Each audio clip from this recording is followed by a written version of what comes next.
मी माझे नाव कसे प्रसिद्ध करू शकतो? मला खूप अभ्यास करायचा आहे, कठोर परिश्रम करायचे आहे आणि आयुष्यात काहीतरी महान काम करायचे आहे. असे काहीतरी जे मला इतिहासात माझ्या जाण्यानंतरही लक्षात ठेवेल. अरे, तू इथे एकटाच कशाबद्दल बोलत आहेस? अरे, मी फक्त माझ्या भविष्याबद्दल विचार करत होतो. मला काहीतरी मोठे करायचे आहे, असे काहीतरी जे माझे नाव कायमचे जिवंत ठेवेल. अरे वा, ते एक उत्तम स्वप्न आहे. पण लक्षात ठेव, जीवन नेहमी सोपे नसते.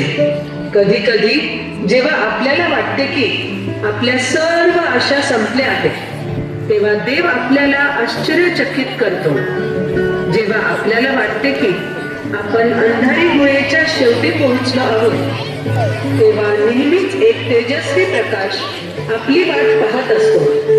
जेव्हा एक दार बंद होते, तेव्हा देव त्याच्या योजनेनुसार दुसरा दरवाजा उघडतो.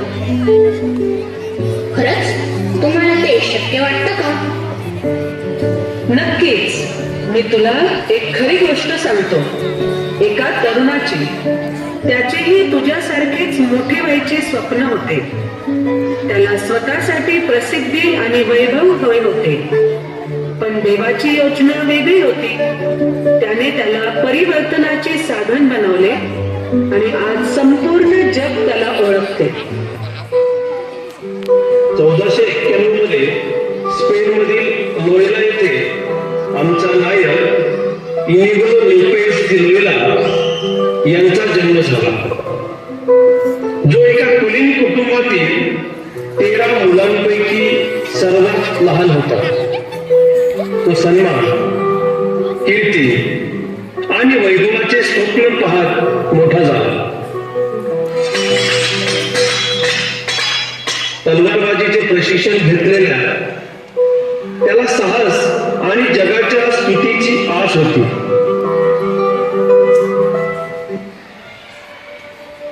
पण 1521 मध्ये पॅम्प्लोनाच्या लढाईत सर्व काही बदलले. जेव्हा फ्रेंच सैनिकाने स्पेनवर हल्ला केला, तेव्हा इतर मागे हटले. तेव्हा इनिगो पुढे आला. शूर सैन्याप्रमाणे धैर्याने लढत होता.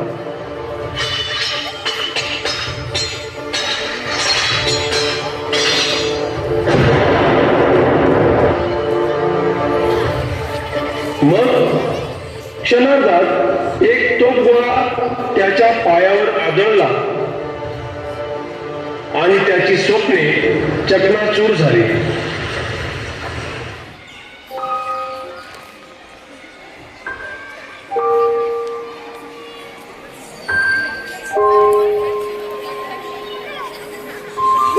तो बरा होत असताना वेदना आणि गोंधळात त्याचे दिवस चालले होते. वेळ घालवण्यासाठी त्याने युद्धाची पुस्तके मागितली, पण त्याऐवजी त्याला पवित्र बायबल आणि संतांची जीवनचरित्रे देण्यात आली. ही पुस्तके त्याच्या आत्म्याला खोलवर स्पर्श करून गेली आणि तो विचार करू लागला.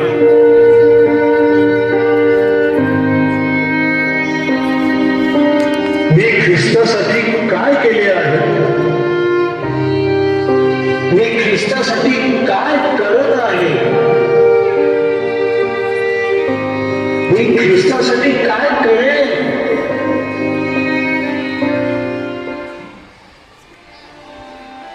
तो माउंट सेरेटच्या पवित्र मारियेच्या मंदिरात गेला. आपली तलवार खाली ठेवली आणि देवाला आपले जीवन अर्पण केले.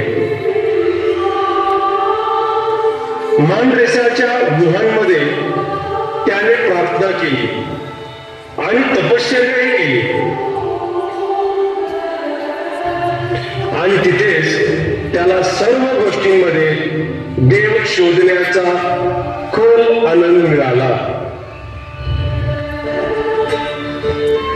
नंतर पॅरिसमध्ये झेवियर आणि पीटर फेबर यासारख्या साथीदारांना भेटला.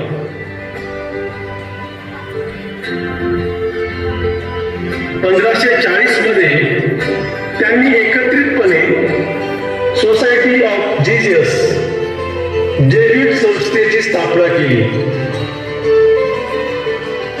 त्यांचे मिशन जगभरातील शाळा, सामाजिक सेवा आणि जिथे कोणीही जात नव्हते अशा दुर्गम भागांमध्ये पसरले. आज जेजुएट्स 121 देशांमध्ये काम करतात. लाखो लोकांना विश्वास, न्याय आणि शिक्षण देतात. आणि हे सर्व एका माणसापासून सुरू झाले. त्याने त्यागमय जीवन जगण्याचा निर्णय घेतला. लोयोला येथील इग्नेशियस, त्याला वाटले होते की तो एक महान सैनिक होईल, परंतु एका दुखापतीने त्याचे जीवन बदलल्यानंतर त्याला एक नवीन उद्देश सापडला. त्याने आपले जीवन देवाला अर्पण केले आणि इतरांना मदत करण्यासाठी स्वतःला समर्पित केले. आज त्याचे नाव इतिहासात चमकते. त्याने वैभवाचा पाठलाग केला म्हणून नाही, तर त्याने देवाची योजना निवडली म्हणून.